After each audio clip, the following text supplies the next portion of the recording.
예, 안녕하십니까.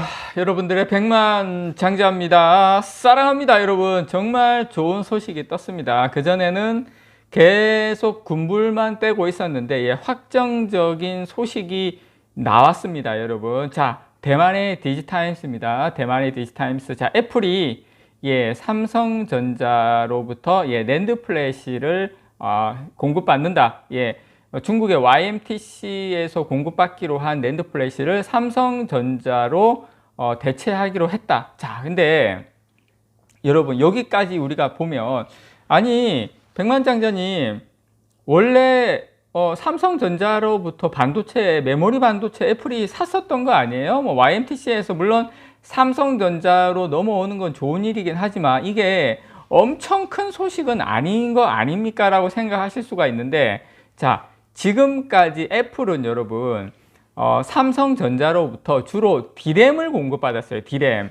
낸드 플래시 같은 경우에는 일본의 키옥시아나 SK 하이닉스가 주요 납품업체입니다, 여러분. 그래서 낸드 플래시는 뭐 키옥시아나 SK 공급받았지 D램만 삼성전자로부터 공급을 받았는데 이번에 YMTC 낸드 구매 계획에 차질이 생기면서 예, 애플이 신규 공급 방안을 모색을 했는데 그 낙점자로 누구를 선택했다? 예, 삼성전자를 택했다라는 거, 그 소식이라는 거 여러분께 말씀을 드립니다. 자, 제가 오늘 요 소식 지금 애플이 예, 중국 YMTC 양치 메모리입니다. 낸드 플래시 구매를 포기하고 지금 YMTC가 라인도 깔고 지금 상당히 뭐 이제 글로벌 점유율 목표치도 상당히 올려잡고 이제 기세등등하게 출발을 하려고 했었는데 결국 예,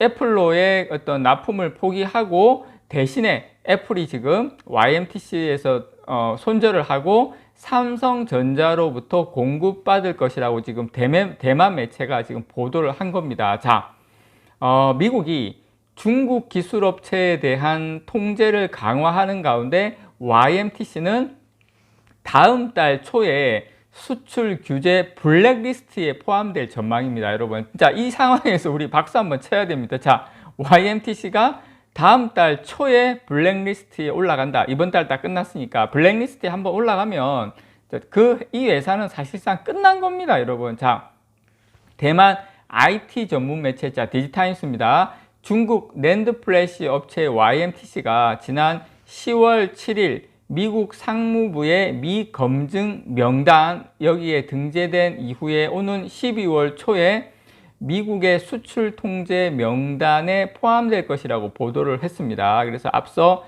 지난 14일 날 로이터 통신도 미국 정부가 YMTC 등 중국 기업 31개사를 이르면 다음 달 6일 수출 통제 명단에 포함할 것이라고 보도한 바가 있습니다. 요거는 제가 앞전 영상에 여러분들께 말씀을 드렸어요. 그렇지만 될 가능성이 높다 이렇게 해서 근데 이제 애플이 원래 이 YMTC의 3D 낸드 플래시를 공급받기로 했지만 기존에 있었던 키옥시아나 SK 하이닉스가 공급업체다 보니까 저는 그래도 기존 업체로 그냥 돌아가지 않을까 생각을 했는데 지금 애플이 예, 요 물량을 오히려 삼성전자로 돌렸다는 게 그게 저는 좀 포인트인 것 같아요. 그래서 애플은 YMTC로부터 128단 3D 낸드 플래시를 공급을 받아서 중국 시장용 아이폰에 탑재할 계획이었으나 예, 미국 정부의 YMTC 제재로 인해서 YMTC 낸드 플래시 구매를 포기를 했습니다. 디지타임스는 또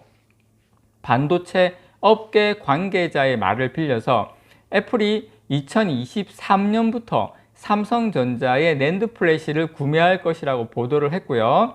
이 경우에 삼성은 이미 지금 내년에 20% 감산을 발표한 미국 마이크론이나 뭐 다른 메모리 업체하고는 달리 지금 삼성은 감산 없이 판매 확대로 재고를 소진할 수 있을 것이란 분석이 나오는데요. 자, 삼성이 왜 감산을 안 하게 되는지 그 속내가 지금 이제 나오게 된 겁니다. 어떻게 보면. 그래서 올해 하반기 글로벌 반도체 산업은 수요가 엄청나게 감소를 하고 있죠. 그래서 낸드 플래시 등 메모리 반도체 재고가 지금 급증을 하면서 일본의 키옥시아, 미국의 마이크론, 한국의 SK 하이닉스 이런 업체들이 앞다퉈서 감산과 설비 투자 축소를 선언을 했는데요. 업계 1위 삼성전자만 인위적인 감산은 없다는 입장을 유지를 했는데 그 이유가 어떻게 보면 여기에서 또 밝혀지는 것 같습니다. 그래서 디지타임스는 공급 과잉과 수요 위축으로 메모리 반도체 가격이 폭락할 때마다 삼성전자는 오히려 버티기 그리고 투자를 통해서 시장 점유율 확대하는 기회로 적극 활용했다고 언급을 했습니다. 대만 디지타임스가 이런 말까지 했어요.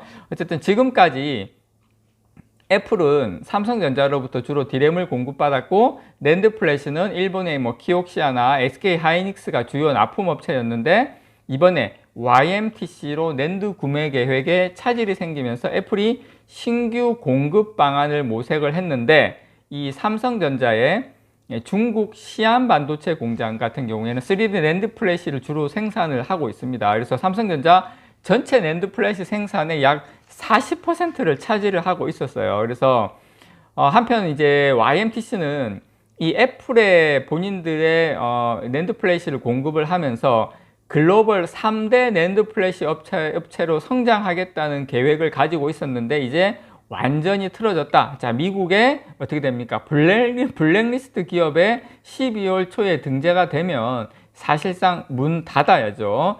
최근 몇 년간 YMTC 같은 경우에는 기술 개발이라든지 수율, 양품률 이런 향상이 사실 빠르게 진전이 됐습니다. 그래서 여기에는 납품을 염두에 둔 애플과의 협력도 상당히 영향을 저는 미친 것으로 알고 있는데요.